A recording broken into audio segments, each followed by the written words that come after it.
दोपहर के लगभग 3 बजे के आसपास का वक्त होता है। इसी बीच एक डिलीवरी बॉय आता है और घर की घंटी बजाता है। घंटी बजते ही एक महिला घर से बाहर निकलती है और पूछती है, भैया क्या बात है। डिलीवरी बॉय कहता है कि आपका पार्सल है और पार्सल देकर सिग्नेचर कराता है। उसके बाद जैसे ही जाने के लिए चलता है तभी कहता है, मैडम साहब घर पर हैं या बाहर हैं। वह कहती है कि साहब तो ड्यूटी पर गए हुए हैं। क्या बात है। तभी वो कहता है कि मुझे प्यास लगी है, क्या एक गिलास पानी मिल सकता है। डिलीवरी बॉय द्वारा जैसे ही पानी मांगा जाता है तब महिला कहती है, ठीक है आप अंदर आ जाइए।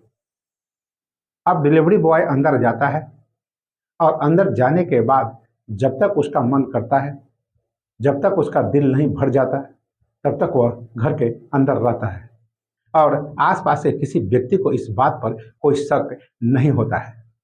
और यह ऐसा पहली बार नहीं होता है, बल्कि यह लगातार कई साल से ऐसे ही होता चला आ रहा था। फिर एक दिन सोशल मीडिया पर एक खबर चल पड़ती है कि एक पुलिस वाले की बीवी का कत्ल हो चुका है। अब इस तरह की खबर चलने से पुलिस वाले हरकत में आ जाते हैं, क्योंकि मामला एक पुलिस वाले की बीवी की होती है।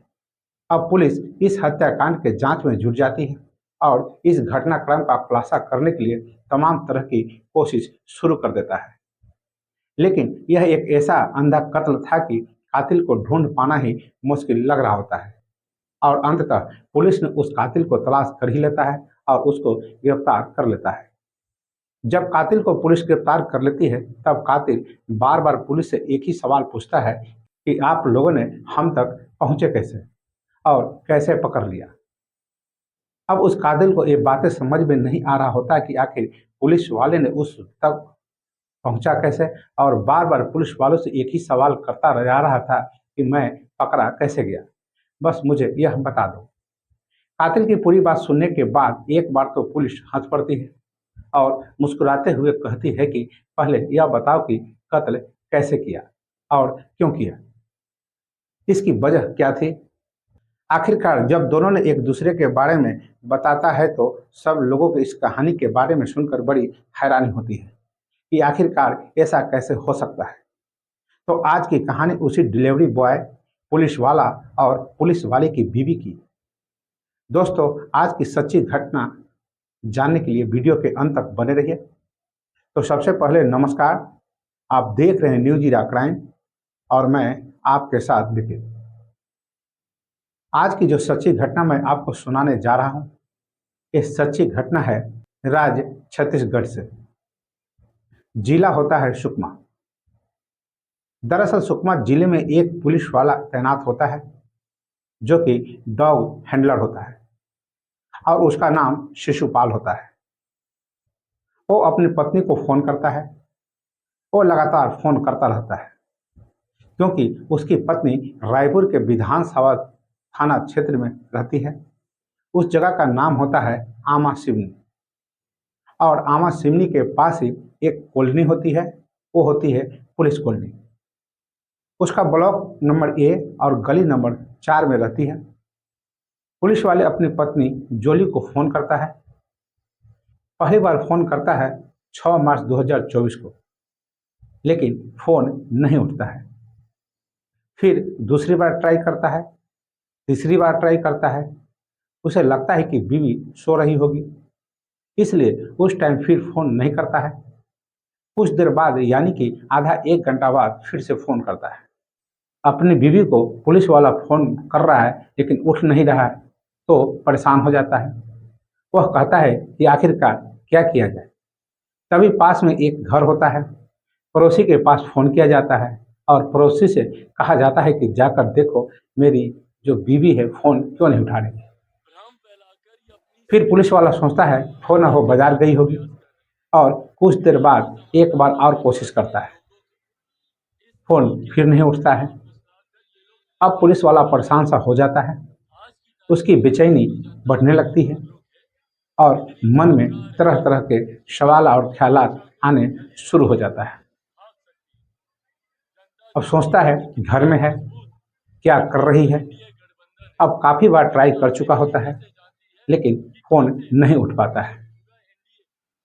फिर थक हार कर पुलिस वाला अपने पड़ोसी को फोन करता है और कहता है कि मैं बहुत देर से अपनी बीवी को फोन लगा रहा हूँ, पर फोन उठा नहीं रही है। इसके बाद पास वाले पड़ोसी उस पुलिस वाले के घर पर जाता है और देखता है कि घर में बाहर से ताला लगा रहता है। तब पड़ोसी कहता है, साहब घर का ताला तो बाहर से लगा हुआ है।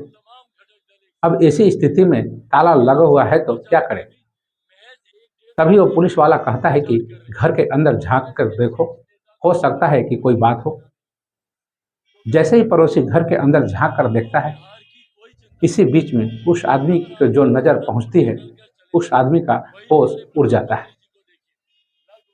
दरअसल वो घर के आंगन में देखता है कि जगह जगह खून फैला हुआ है।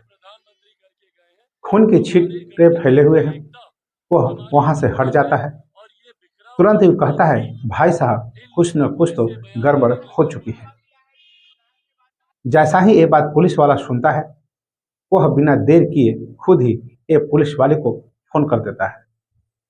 साथ ही साथ पड़ोसी भी पुलिस को फोन कर देता है। पुलिस वालों को जैसा ही ये सूचना मिलती है, पुलिस वाले अपने दल बल के साथ मौके पर पहुंच जाता है। जैसे ही पुलिस मौके वारदात पर पहुंचती है और देखते हैं कि घर के बाहर से वो ताला लगा हुआ है। ऐसी स्थिति में अब पुलिस वाला सोचता है कि क्या किया जाए। तब सबसे पहले पुलिस वाला द्वारा उस घर की वीडियोग्राफी कराई जाती है। साथ ही उस घर के तालों को तोड़ दिया जाता है और पुलिस वाले अंदर दाखिल होते हैं। तब उसकी नज़र पुलिस वाले की बीवी पर पड़ती है, जो कि वो अर्धनग्न अवस्था में पड़ी रहती है और पूरे घर के अंदर हर जगह, आंगन में, कमरे में, यानी कि चारों तरफ खून फैला हुआ रहता है। ऐसा लग रहा था कि किसी धारदार हथियार से उस महिला पर बार बार प्रहार किया गया हो, मारा गया हो, जिसकी वजह से उसकी मौत हो चुकी थी। अब उस सब को पुलिस वाला अपने कब्जे में ले लेता है। कब्जे में लेने के बाद पोस्टमार्टम के लिए भेज दिया जाता है। पोस्टमार्टम रिपोर्ट में यह खुलासा होता है कि आखिरकार इनकी हत्या की गई है। पहले वो कातिल के साथ द्वारा धक्का दिया गया और उसके बाद में सर में चोट लगती है, गिरती है और उसके बाद फिर इस पर लगातार किसी धारदार हथियार से वार किया गया है। अब पुलिस के सामने भी कई तरह के सवाल होते हैं। हत्या क्यों की, किसने की। अब पुलिस के लिए सबसे पहले प्राइम सस्पेक्ट के रूप में उसका खुद पति होता है, जो कि एक पुलिस वाला होता है। आखिरकार पुलिस वाले ने ही तो यह काम नहीं कर दिया। अब पुलिस वाले ने मृत महिला के पति का मोबाइल का सीडीआर निकलवाता है। साथ ही महिला के मोबाइल का भी सीडीआर निकलवाई जाती है। अब इस मामले की जांच पड़ताल में पुलिस जुड़ जाती है। धीरे धीरे करके दिन बीतने लगते हैं। बता दें कि ये घटना 5 मार्च 2024 की होती है। 6 तारीख को पता चलता है, लेकिन कातिल पुलिस के हाथ नहीं लगता और पुलिस के लिए बड़ा मुश्किल हो जाता है। आसपास के जितने भी सीसीटीवी कैमरे थे, उनको खंगाला जाता है। साथ ही महिला की जो मोबाइल होता है, उसके सीडीआर से जितने भी लोग संपर्क में होते हैं, उनसे भी कांटेक्ट किया जाता है। लेकिन फिर भी पुलिस को कातिल नहीं मिलता। पुलिस थक जाती है। आखिरकार ऐसे ही लगभग 10 से 12 दिन का समय बीत जाता है। तारीख होती है 15 मार्च 2024। पुलिस ने अचानक एक व्यक्ति को उत्तर प्रदेश के भदोई इलाका से गिरफ्तार कर लेता है और गिरफ्तार करके अपने साथ ले आती है। थाने लाने के बाद उससे पूछताछ शुरू किया जाता है। पुलिस कातिल से पूछता है कि आखिरकार तुम अपनी पूरी कहानी बताओ। जो व्यक्ति कातिल होता है, जिसका नाम जय सिंह उर्फ राहुल होता है, वह कहता है, सर सब कुछ बता दूंगा, लेकिन पहले मुझे यह बता दो कि आखिरकार मुझे पकड़ा कैसे। तब पुलिस वाले कहते हैं, पहले आपको यह बताना पड़ेगा कि तुम यहाँ करने क्या आए थे, तुमने कत्ल क्यों किया, तुम्हारा इस घर से क्या लिंक है, क्या रिश्ता है। तब उस कातिल ने एक कहानी बतानी शुरू की, लगभग 4 साल पहले टिकटॉक का जमाना था। टिकटॉक हर युवा के जुबान पर, हर व्यक्ति के जुबान पर सर चढ़कर बोल रहा था। मैं भी अपनी वीडियो बनाया करते थे और वीडियो बनाने के बाद उस पर अपलोड कर दिया करते थे। जो पुलिस वाले की बीवी होती है, जिसका नाम जॉली होता है, जॉली भी अपना वीडियो बनाया करती थी। यह लड़का भी अपना वीडियो बनाया करता था। हालांकि यह लड़का मुंबई में रहकर नौकरी करता था, इलेक्ट्रिशियन की, और इसकी भी शादी हो चुकी होती है। 2 बच्चे होते हैं और जिस महिला के साथ वीडियो बनाया करता था उस महिला की भी शादी हो चुकी होती है एक पुलिस वाले से। लेकिन इस बात को पुलिस वाले और घर वाले नहीं जानते थे, न ही इस लड़के के घर वाले जानते थे। वह मुंबई से रह के वीडियो बनाता था, यह यहाँ से रहकर वीडियो बनाया करती थी। दोनों मर्ज करते थे। इस हिसाब से ये दोनों की दोस्ती हो जाती है, दोस्ती कुछ ज़्यादा हो जाती है। फिर दोनों आपस में एक दूसरे को पसंद करने लगते हैं, लेकिन दोनों ही शादीशुदा होते हैं। एक दिन इस महिला ने कहा कि तुमसे मिलने का मन कर रहा है, बात करने का मन कर रहा है, आ जाओ किसी दिन। ये बातें सुनकर मिलने के लिए वो मुंबई से सीधा रायपुर चला आता है और रायपुर में आता है इस महिला के पास। अब उसने कहा कि अगर तुम यहाँ आओगे, यह पुलिस वाले की कॉलोनी है, कोई देखेगा तो बात खराब हो सकती है, इसलिए कुछ न कुछ अलग करना पड़ेगा। तभी उसने एक यूनिफॉर्म ली। यूनिफॉर्म थी डिलीवरी बॉय की, ताकि आए तो किसी को शक भी न हो। डिलीवरी बॉय बन के आता है, दरवाज़ा खुलवाता है। इसके बाद फिर दोनों एक दूसरे के साथ रहते हैं, वक्त बिताते हैं। और वो ऐसे वक्त में आता था जब पुलिस वाला यानी कि उस महिला का पति घर पर नहीं होता था। हालांकि कई साल से पुलिस वाले का अपनी पत्नी से विवाद भी चल रहा था, लेकिन उसको ऐसा ही मौका मिलता था, डिलीवरी बॉय बन के घर आ जाता था, एक दूसरे के साथ फिजिकल रिलेशन बनाता था और जिंदगी बिल्कुल ठीक ठाक चल रही थी, आगे धीरे धीरे बढ़ रही थी। 4 साल से लगातार ऐसे ही चल रहा था। आसपास के किसी भी व्यक्ति को इसका कोई शक नहीं होता था। ठीक वैसे ही इस लड़के ने 5 मार्च 2024 को मुंबई के एयरपोर्ट से एक हवाई जहाज पकड़ता है और लगभग शाम के 6:30 बजे यह रायपुर पहुंच जाता है। रायपुर आने के बाद इस महिला के पास जाता है। इस महिला जोली से कहता है, इस लड़के का नाम राहुल होता है। जोली से कहता है कि बताइए क्यों बुलाया है। उसने कहा कि मैं तुमसे शादी करना चाहती हूँ, शादी करो, नहीं तो मैं तुम्हारे खिलाफ FIR दर्ज कराऊंगा। तुमने मेरा कई साल से शोषण किया है। वो लड़का थोड़ा परेशान हो जाता है, लेकिन इस बार वो पूरी इरादे के साथ आता है। अपने मोबाइल वगैरह सब बंद कर दिए थे, कोई कम्युनिकेशन नहीं था, कोई कांटेक्ट नहीं था। कोई यहाँ आया है इसके बारे में कोई जानकारी नहीं थी।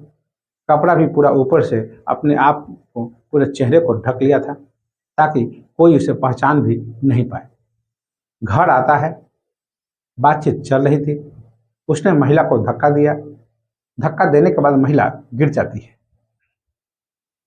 और कैंची पास में पड़ी हुई थी।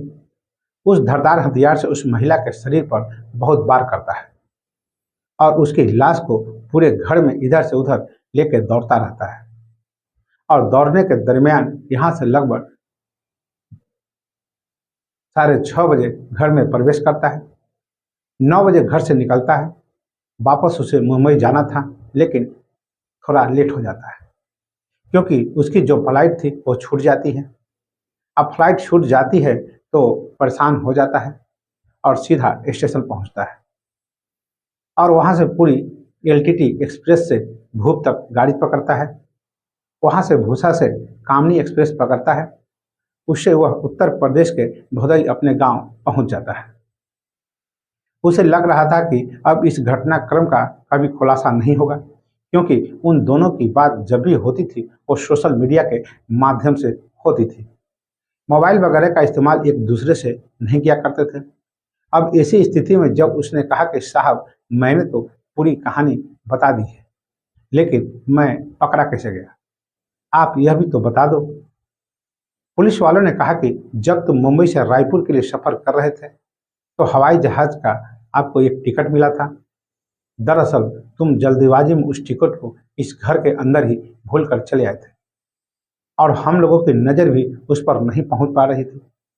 लगातार कई दिन के बाद वो टिकट हमारे हाथ लग जाता है और उस टिकट के माध्यम से हमने रायपुर के जो हवाई अड्डा होता है सीसीटीवी कैमरा खंगालता है। साथ ही मुंबई भी टीम जाती है, वहाँ से जानकारी जुटाई जाती है। जब वो मुंबई में पता चलता है कि तुम यहाँ हो ही नहीं, तुम अपने गांव पर हो, इसके बाद टीम तुम्हारे गांव भदोई पहुँचती है और भदोई जाने के बाद तुम्हें गिरफ्तार कर लेती है और गिरफ्तार करने के बाद पुलिस ने उसको जेल भेज दिया। पुलिस की कोशिश होती है कि कम से कम समय में उसके विरुद्ध कड़ी से कड़ी कार्रवाई कराने के लिए चार्जशीट दाखिल करे और ताकि उसको सजा मिल सके। साथ ही उस पुलिस वाले पे जो शक किया जा रहा था, उस पुलिस वाले का कोई कोई दोष नहीं था और जांच में यह पता चलता है कि पति पत्नी के बीच विवाद में भी चल रहा था। 12 साल पहले लगभग शादी हो चुकी थी, लेकिन कोई बच्चा नहीं था, इसलिए दोनों के बीच विवाद भी रहता था। पत्नी उससे अलग रहना चाहती थी, इसलिए इस डिलीवरी बॉय कहें या फिर वैसे ही उसका टिकटॉक फ्रेंड कहें, उससे मोहब्बत हो जाती है। वो उसी से शादी करना चाहती है, जबकि वह 2 बच्चों का बाप होता है और वो अपने बच्चों को छोड़ना नहीं चाहता था। इसलिए जीत के चलते इस महिला का कत्ल हो जाता है। दोस्तों, इस पूरे घटनाक्रम को सुनाने का उद्देश्य किसी को परेशान करना नहीं है, किसी का दिल दुखाना नहीं है, बल्कि आपको जागरूक करना है, आपको सचेत करना है। तो फिर आज की कहानी कैसी लगी, इस कमेंट बॉक्स में उत्तर जरूर दें। अगर आपने अभी तक मेरा चैनल सब्सक्राइब और फॉलो नहीं किया है तो तुरंत कर लें और बेल आइकन को दबाना ना भूलें, ताकि आपको नोटिफिकेशन तुरंत मिल सके। और अब मुझे आज्ञा दीजिए, कल फिर मिलेंगे एक नई कहानी के साथ। नमस्कार।